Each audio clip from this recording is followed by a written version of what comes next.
guys, welcome back to my channel. Today's video coincides with Sexual Health Week, a week where we get to talk about and address a lot of issues surrounding sexual health, sexual well-being, and generally just normalizing the conversation around sex, which, as you guys already know, is really important to me and on my channel. So as you guys see, I've got a special guest with me today. This is Kate Moyle. She's a psychosexual therapist, and she's also been on BBC Three's Sex on the Couch 6-part series. So really excited to have you here because it's actually coinciding with Boots launching into stores their sexual well-being departments online as well, which is just an amazing thing. Do you want to tell me more about it? Yeah, so the whole point is that Boots are launching the range kind of in-store and online, and a sexual wellness hub on their website to give confidence to the nation to invest in sexual well-being. And Boots did a big piece of research suggesting that people don't do this enough, but actually are really interested in doing it. So we're trying to break the taboo and stigma around the subject. There's actually quite a shocking statistic that came out of Boots' commissioned research on the subject, and that's that out of the 3,000 people polled, 80% said they did not feel comfortable talking about sex. Yeah. Which is scary. So many people. If that's the state of how people in our country approach sex, they're actually scared of it, and yet most of us are doing it. Accessibility is one of the major things as well. Massively. And you know what we're saying, sexual well-being is a part of general well-being. It's a part of wellness, a part of health, keeping healthy as humans. And you know, a huge amount of people in that survey said that actually when sex was good in their lives, that it contributed massively to general happiness. I got to ask you guys what you wanted to ask a sex expert, which is so exciting. So I've got a ton of questions that you sent in, and I've picked out some ones that were asked quite frequently. Hopefully just unwrap the layers around a lot of the questions and stigmas and things going on that maybe we don't often have the opportunity to talk about and get real life professional advice on. The first question we're going to tackle is one that I think a lot of people in relationships actually query at least once in their relationship, because I mean a lot of us are in long-term partnerships and we're not having as much sex as often as we were when we first you know, fell in love or first got together. How do you prioritize the sex life when you're in a couple? The main point there is to prioritize it. The thing that we see across all couples that have really good sex lives is that they invest in it, they prioritize it, they block out the time for it like they would anything else. We invest in our relationships with our parents, with our siblings, with our colleagues, with our friends. We put dates in the diary, times in the diary, and actually we need to treat our sex life and our couple relationship the same way. I mean, you can't get good at something without prioritizing it, giving it focus. And you know, I think a lot of the time we have expectations in relationships. If we are still in love, the sex life is still going to be great, but there's two different things. Like you can still love someone and then your sex life is literally in the gutter. And the thing is, relationships take work. Like nothing else in life works and is successful unless we put the effort into it, unless we work hard on it. Our relationships are exactly the same, but we have this kind of Disney like fantasy model of relationships, which is that they're all perfect and no one ever works at it, and it just is. That was wonderful. Me for most of my 20s. I just believed I would walk into a relationship and someone would just get my body, maybe even more than I even understood it, and just knew how to press all those buttons. And then when it just when that love hormone you get at the start of the relationship starts wearing off, and then reality sinks in, you're suddenly like, why does it not feel as good anymore when they're probably doing exactly the same thing?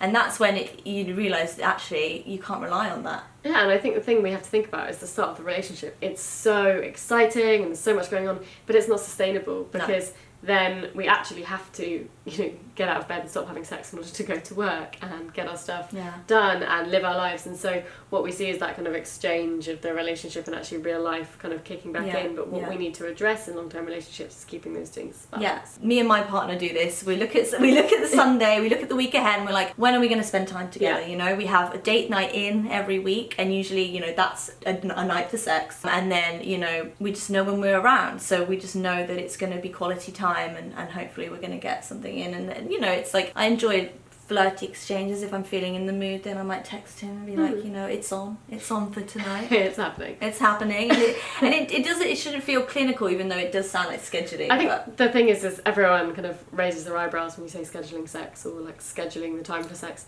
What you do in that time doesn't have to be scheduled. What you're saying is we are going to have a time without tech, without our phones. It's just time for us to connect, to show up emotionally and physically, touching, playing, and that we are committing to that time together. Whatever else comes up, we are saying this is important to us and we're investing in our relationship. Yeah, for sure.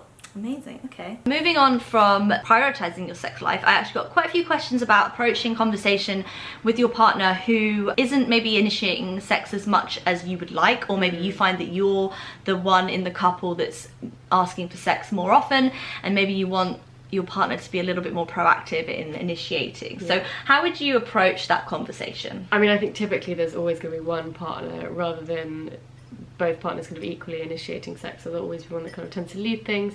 I think what you've got to think about is if you're feeling a bit stuck in that routine, or you're feeling that your partner isn't finding you that attractive and therefore you're not being approached by them, which is what most people's kind of insecurity and anxiety is, then you've got to talk to them about it. You've got to say, look, this is how I'm feeling. Because when we're talking about sex and relationships, a lot of the time what it is it's the kind of why rather than the what. It's not the fact that they're not initiating sex, it's the fact that you're in your head kind of thinking, okay, why are they not doing that? Is it because they're not attracted to me? Is it because something's changed? Is it because actually when you have those conversations, what it turns out is that very rarely is that the case. It's just that you guys have got stuck in a routine, or you're really tired, or you're not prioritising your sex life as we were talking before. When we don't have the information, our imagination can go wild. I've been in that position. I have quite a high sex drive, and I've been with people who have lower sex drives, and that's actually something I wanted to talk to you about. How is it we can sort of find common ground when maybe you know, if you're not getting as much sex, or you're initiating it more, maybe you are the one in the partnership that has the higher sex drive, maybe they're initiating it just as much as they want, but it's not enough for you. Yeah, and I think the thing is that it's much more common for sex drives to not match in relationships than it is for them to match. Are we doomed, like, if you don't match your partner's sex drive? No, it's more expected. I would be more surprised if couples sex drives perfectly matched than didn't. And I work with lots of couples, you know, lots of kind of couples in their 20s and 30s, and this is a question that comes up all the time. And I think the thing is if you're saying to your partner, look, I really need you to initiate sex more, and you talk about why and the reasons for that, so often they're going to say, God, I just didn't realise that that was how you felt. I didn't know that was where your kind of imagination had gone. Yeah. And it's much better to challenge those negative thoughts and to stop it having an impact on the rest of your relationship, which is working really well. You've just got to think, like, the best way I know how to think about it is your partner is not telepathic. They cannot know what's going on in your head unless you tell them. So you have to be clear and you have to explain. It might feel awkward, you might feel embarrassed about it. It might feel unnatural at first, or like it's something that you don't know how to do. But once you start doing it, it's a really healthy habit. It is a healthy habit, and it trickles down into every part of the relationship, not just sex, I find. Because in my 20s, and I think this is the norm for many women in their 20s, we have these expectations where we think that people are just mind readers, and we quite happily go into these withdrawn sulks when our partners don't understand that we perhaps wanted to do something nice and sexy on the Friday night, and we'd like build up our expectations, and then when they don't deliver, well, we're so disappointed and we just feel like we're not being fulfilled. But actually we're putting those expectations on people that, like you said, aren't mind readers. So not only communicating in terms of how much sex you want is important, but also like how you want to live in your relationship and how you want your relationship to function. The media also paints this picture where, you know, the idea of romanticizing our sex lives and our relationships is just something that happens because, you know, it's a movie at the end of the day. It's not real life, and we watch all this media, these films, these TV shows growing up, and we just think, oh, it should be as easy as looking into each other's eyes and falling in love, and then they get you. And that's it. I wrote a blog post recently called Sex in the Media versus Sex in Real Life, because I think there is such a gap. It's huge. It's the most obvious and visual representation of sex that we see. It's where we learn all our expectations. It's sex in the media, and actually what we really need to understand is that it isn't like that when we get home, and it's not meant to be like that when we get home. But the problem is when it isn't, we think, what am I doing wrong? Why isn't it like that? Why is he not doing that? Why am I not feeling that way? Or exactly. Do you have any tips about how to broach it? Because I mean, I've been there. Like, I can imagine there's tons of women out there that want more sex and their partners don't know, and the partner comes home on a Tuesday night after work and they're just in the kitchen like and then you go to bed having not spoken about it again. And then you feel worse having not spoken about it. And it's steamrollers. So have you got any tips about how, like, opening sentences so people don't feel threatened? Because I know when I've spoken about it in the past, you know, someone is going to sometimes immediately take offence. Maybe they suddenly think, oh, I'm not good enough. I'm not giving her what she wants, when really that's not what we want them to think. We just want to talk about it. Massively. And I meet in the middle. A huge part of that is not approaching with a kind of critical approach. So not, you're not doing enough, you're not making me feel, if you were different it would be different. And if you think about being on the receiving end of that, it's going to feel like criticism. Yeah. Now, the way we respond to criticism is either attacking or defending. So we feel protective of ourselves because someone's saying to us, you're not good enough. So a good opening line is, I really want to talk about our sex life because I really enjoy it, but I think that there's different things that we could try together. Or talking about a time that you both remember when you had really great sex. So like, do you remember that time when I showed up and this happened and it was great? And talking about what it was that was great about that experience. What was it that made the sex that you had that time so good? Investing in, you're saying, look, I want to do this with you, I want to do this together. The most important thing is I desire you and I want you and I want to be sexual with you and I love you and I want to feel close to you. It's about us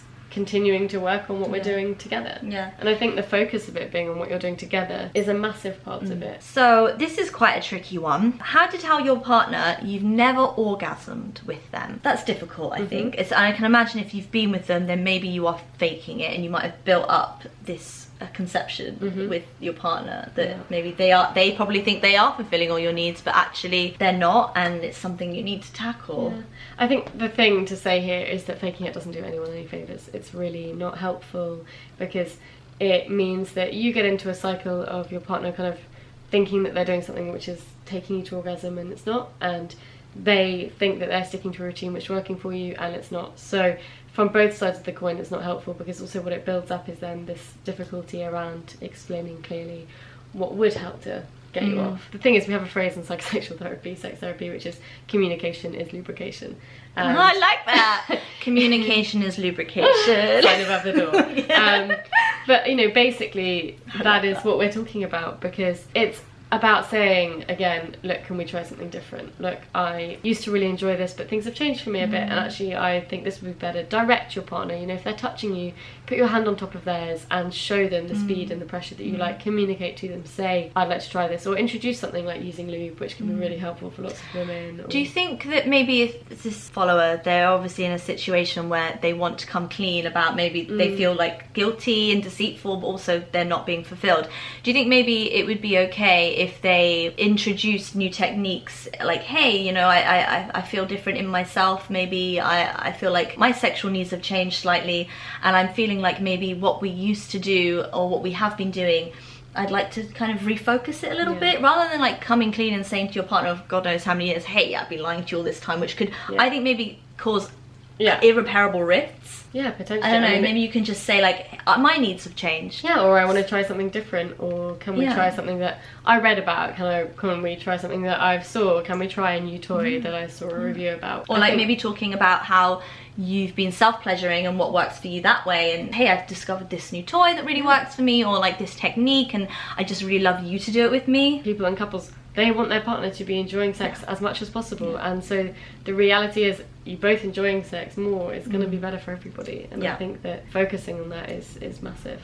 Somebody has asked me, I'm afraid I won't ever find somebody sexually compatible. I can totally relate to this, actually. We were talking before we started filming about sexual reawakening and discovering yourself and your pleasure and stuff, and for me it didn't really happen until my mid-20s, and at that point I was in a relationship that sexually it wasn't really working for me, so I went out on sexual exploration, if you will, and I really discovered what I was into, and I became sexually awakened, and it was amazing. So, and I was really worried up to that point that I never would find someone that would get me, you know. But then I went into a relationship and someone got me, and it wasn't even something I needed to work at. And I was telling you this, we just, in the bedroom, it was dynamite. You go on and you have new sexual partners, and I think the expectation is that we do always want to find someone that we will automatically click with, but the reality of it isn't always that. No. And it's hard work. Yeah, I think the thing is that what is sexual compatibility? I know, and I think when you think about anything in life, we don't all like the same things. We go to restaurants and we'll pick different things. We like different cuisines, we like different clothes, different styles, like look how differently we're dressed today, like sitting next to each other. It's completely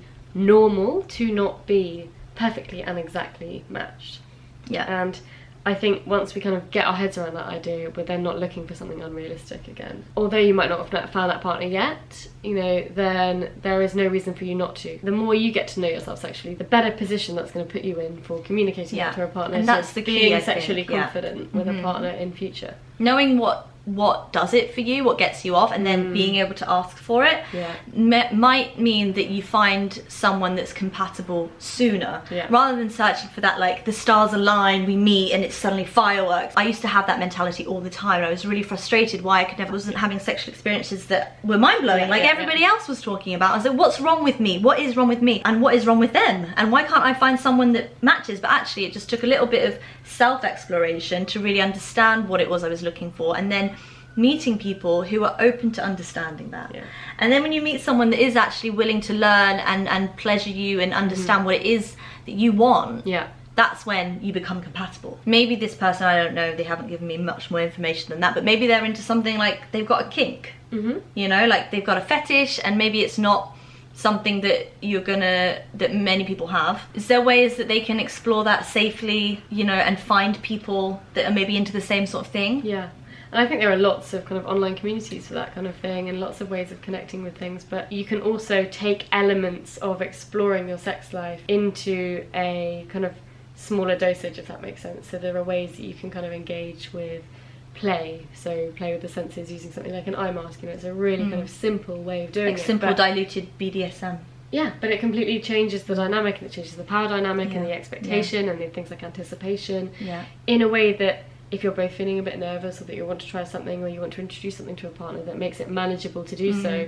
Once you're feeling confident about that, you can then go to the next stage of trying something different, or you can start to explore further. Alright, so the next topic is something that most people I think are going to go through at various stages in their lives, you know, and that is all about libido, when it goes, when you lose it, when you don't feel like having sex anymore, and how do you get it back. And that can come around in all manner of ways, whether it's, you know, you changed your diet, you're not exercising as much, you've got mental health things going on and it's just not really something you can focus on, or maybe you're on contraception and your hormones are changing. Like medical conditions, or you know, we were talking about kind of pre and postnatal, new mom, pregnancy. There is, I mean, the infidelity, you know, you've been cheated on and you just don't feel like trusting someone, or being able to be close to someone. So how, with all those things in mind, and it's like a broad category, broad subject, but what sort of tips would you give someone looking to like increase their libido? Yeah, I mean, the first thing I think that is important to say is sex is in the context of us. So everything else that you've got going on in your life, you know, sex is going to be in some way potentially affected by. It's not this kind of separate entity which is over here, and it's in the context of us. So in the way that we've got lack of sleep, or we're really tired, you know, we kind of struggle with everything a bit more. We don't feel as good. We feel like we're not as productive. You know, that lack of sleep has an impact on everything else that we're doing, and so sex is, you know, it's an example of sex being the same. So essentially, if you've got a loss of libido, it's probably because something's going on in your life, and sex will be directly affected. You know, obviously if you're really struggling and you've noticed a big change, going to see your GP is not a bad thing to do. You know, if you notice any changes with your body, particularly around your vagina and your vulva, you know, we see that smear tests have a much lower uptake than they should do, because people report being embarrassed about that part of your body. Really, like, a doctor is a doctor. They treat it like any other body part. You shouldn't be embarrassed. They've seen it all. Everyone would much rather you access the help that you need in order to deal with what's going on. Obviously your mental health is a big part of that as well. If we're not feeling good about ourselves, if we're not feeling happy in ourselves. That's the main one for me. I think, you know, I can be tired, just not great feeling, but if I'll still be able to have sex. But if I'm feeling self-conscious, that's what's going to stop me taking my clothes off. Sex is quite exposing, both physically, you know, we're kind of unclothing someone, but emotionally we're quite exposed. You know, those two people are together and kind of becoming one for a period of time, and we do kind of lose ourselves in someone else temporarily when we're having sex, and it's not going to work unless you're with yourself, you are showing up. Yeah, well, an orgasm is letting go. That is, you know, the thing that the common theme that we see, you know, psychosexual therapists with women who are struggling to orgasm, you know, men as well, but typically women, is that they struggle to let go. It's kind of letting go of control, or letting go of everything, and that is really linked to orgasm because it is a manifestation of that. The key thing that people struggle with is knowing where to start, is the confidence to know where would you start. So for me, one of the things that I recommend, inviting sex into your life in an accessible way. So download some podcasts about sex. I thought you were going to download some porn then. I was like, yeah, definitely. Like, I could do that. Download some, I mean, you could also download some porn. But download some podcasts about sex. Listen to audiobooks or TED Talks about sex. Read some great books about sex at the moment, and about kind of education and knowing about your body. I think that you know, if you're on the tube and you're listening to someone talk about sex on your morning commute, you're going to be noticing that you don't have that kind of as strong a reaction to it. It's just there, it's a part of your life, you're normalising it, like normalising it, bringing it into well-being where it should be alongside how we prioritise everything else is super, super important. Yeah. We are a nation of people who are generally quite uneducated about sex and well-being, and also we'll talk a lot about the biology and the physical side of it, but the emotional part is usually the bit, well, for me anyway, obviously there can be a lot of physical things that decrease your libido, but for me and women, like you touched on, the emotional side of sex is often the trigger for loss of libido, especially when you are fit and healthy and there's no physical ailments. You know, I think not just women, men as well. You know, a lot of the, you know, men that I work with, it's they're struggling with sex related to some kind of form of anxiety, and a lot of that's about performance and expectation. Well, that's it. They've got, like, just like women, it's the media, it's porn actually, you know, like when we're young and we see porn, and it's like there's we get into our minds this idea that women have to be these circus, like, you know, like bouncing all over the place, tits everywhere, like just it's theatrical, and then men have to be these solid, powerful, in charge, dominant characters, and it's like a lot of the time when we're not maybe sexually experienced or we haven't seen porn that's realistic, then we do meet in the bedroom with these stereotypes attached, and it can lead to all sorts of, like... I think the thing is, you know, pornography has its place. Absolutely, you know, it is really helpful for lots of people, but it was not designed as an education tool. And that is how a lot of people use it, because there is a gap where we have sex education.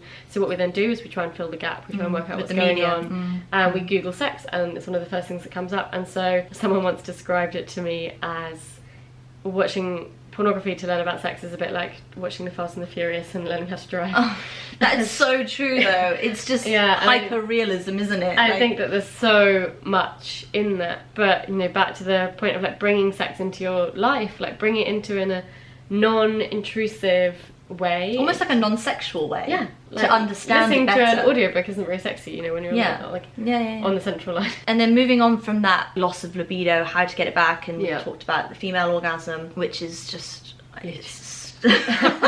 where do you even begin? Like, women don't even know enough about it, never mind men. Like, it's crazy. But obviously men can suffer from anxiety and loss of libido, and erectile dysfunction is common. So someone's asked me, how do you even begin to tackle the psychosomatic erectile dysfunction that your partner might have when all physical tests are clear and they're perfectly healthy? If your partner is suffering with erectile dysfunction and it's psychological, how can you support them as a partner? I think this is a massive thing that I work with couples and with men, and a lot of erectile dysfunction is psychological, and the best way that you can be supportive as a partner is to be supportive. So again, you know, earlier we were talking about how with your imagination sometimes you can kind of go a bit wild, or that where there are gaps you tend to fill them in, and what most of us tend to do is internalize that. So we're like, it must be something wrong with me, it must be something that I am doing. Try and be understanding as a partner. Try and say to your partner, okay, look, can we explore this? Take the pressure off. The thing that I recommend people all the time.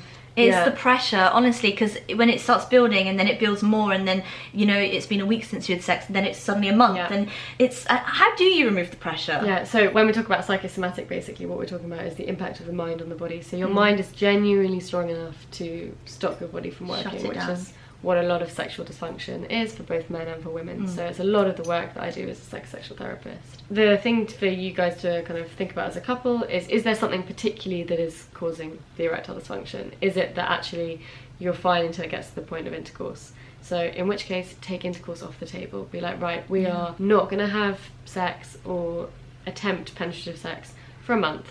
But what we are going to do is be in that sexual space together. We're going to play, we're going to touch, we're going to kiss, we're going to do everything that works for us, but we're not going to take it any further. We always assume that penis going inside a vagina is the definition of sex. But if that was all we were getting, then lots of us would be very unsatisfied. And I also have a real problem with that definition, because what it actually, you know, denies is a whole group of people that don't like to have that kind of sex or can't have that kind of sex, and what they are doing, which is different to that, isn't not sex. So the view that I work with particularly is a very kind of circular view of sex, which is that there is also non-penetrative sex. You know, I mean, we talk about oral sex, it's the clues in the name, oral sex.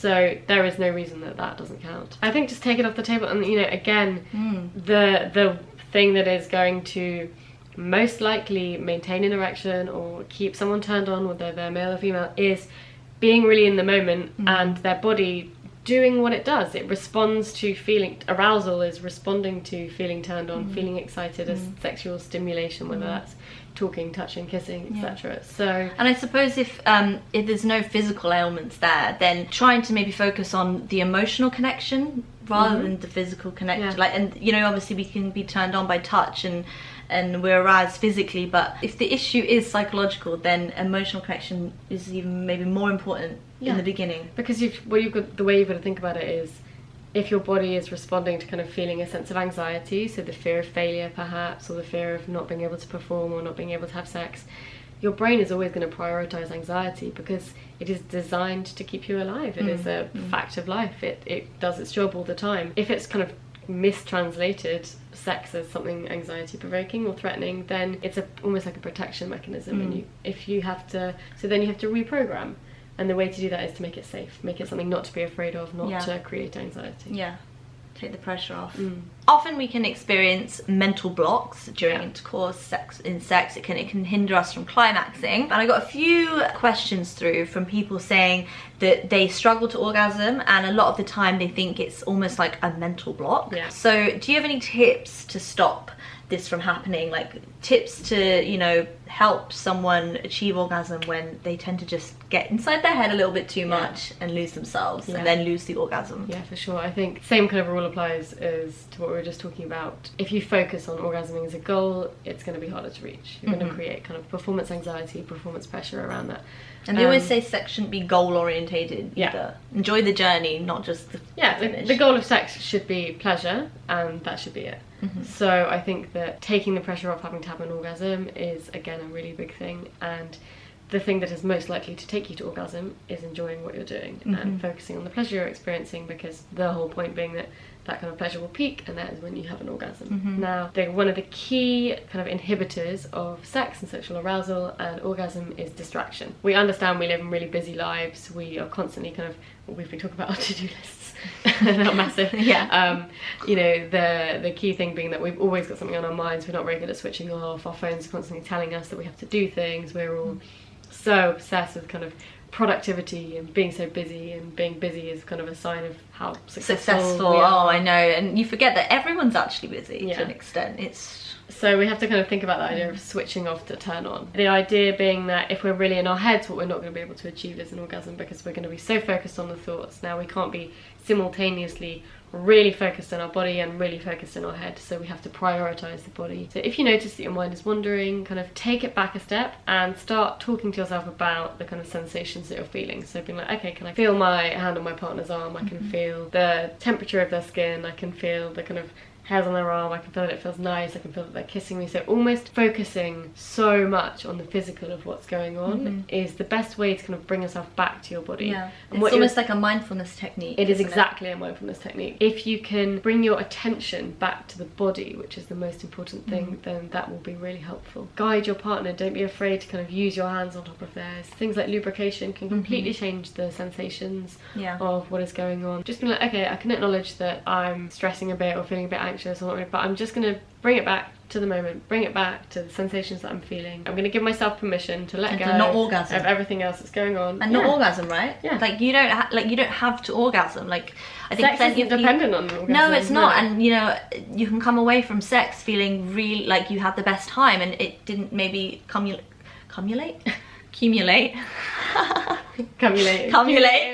Incoming. Essentially, you know, it's much about the experience, and if you're not going to have a good experience, then you're definitely not going to orgasm. So our final question, and this is something that I think maybe we've all experienced this when we're trying to be responsible for our sexual health. You know, when we're about to be intimate with someone, you have to use contraception, condom, to protect against STDs and all that sort of thing. And more often than not, and I've certainly experienced it, is the girl, the female that can be asking the man to put the condom on. And it's, I mean, there's someone's messaged me a question saying, I hate having to ask men to put condom on. Why am I always the one that has to push this? Do you have any advice? Yeah. Condoms are seen as a male device. It's equal responsibility, really, isn't it? It is completely equal responsibility. And do you know what? Safe sex is great sex. Like, it sounds really cliche, but you know, a lot of what we've been talking about is letting go and giving yourself permission to enjoy yourself. If you're feeling really anxious because there is no contraception involved, you're not going to enjoy what you're doing. That's the simple fact of it. Condoms now are really thin. You know, they don't provide like this kind of barrier that everyone talks about and the numbing sensation. You're responsible for your own health. Sexual health is a massive part of that, and you don't have to do something if you don't want to, if you're not protected. And I think that it's not something you should compromise on just for him maybe feeling like he's getting a better experience not having a condom or whatever. It's one of those things that will go unspoken, and so many people say that they've had sex without using a condom or without using protection because it never came up. Be responsible and don't be afraid to say that, and if they say no, then be like, do you know what, this isn't the kind of sex I want to have.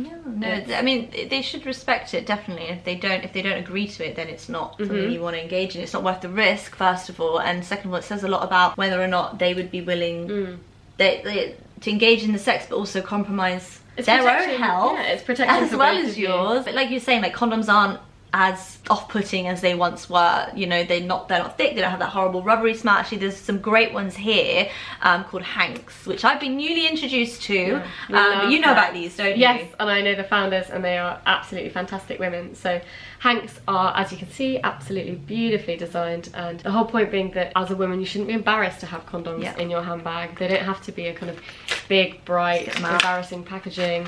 These are actually vegan. They are it's in a nice matte packaging with gold foil embossing. They're so chic. These are vegan, and they're also fair trade, but also they don't have that kind of condomy smell that lots of condoms have. That is really off-putting. Protect yourself. Have them in your handbag. You shouldn't be ashamed to be protecting your health and having safe sex. It's nothing to be embarrassed about. No, it's equal responsibility protecting yourself during sex, and if the guy's not, if he's got an attitude about it, then don't engage, you know. And I think the other thing to say is, if you are worried about having had unprotected sex, go for a sexual health checkup, go to the gum clinic, and the staff that work there, they have heard it all. They are brilliant at their jobs. They are so unshockable. And just go for your own peace of mind, because actually, like, passing something on or feeling nervous about it is not good for you. And there is no shame in going for a sexual health check. Again, it's you investing in a part of your well-being and your health. No, I've never had a bad time at the gum clinic. Yeah, always nice when you see someone you know. That's the word. I'm here for a friend. That was great. Thank you so much for joining me today. Us.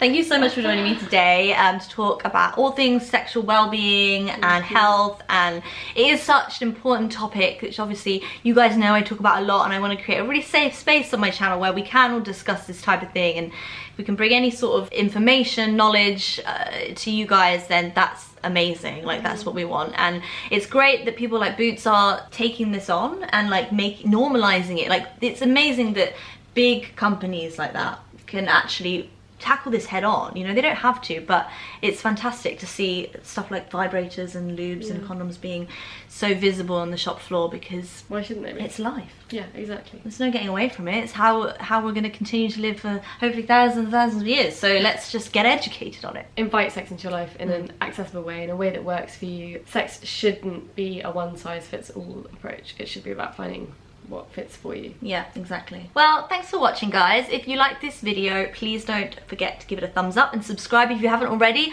Also, any questions and comments about any of the topics we've covered today, do leave them below in the comment section, and I will try and get back to you about them, and I'll pass anything on to Kate if it's beyond my expertise. But yeah, thanks again for joining me, and I'll be back here on my channel really, really soon. Bye for now. Bye.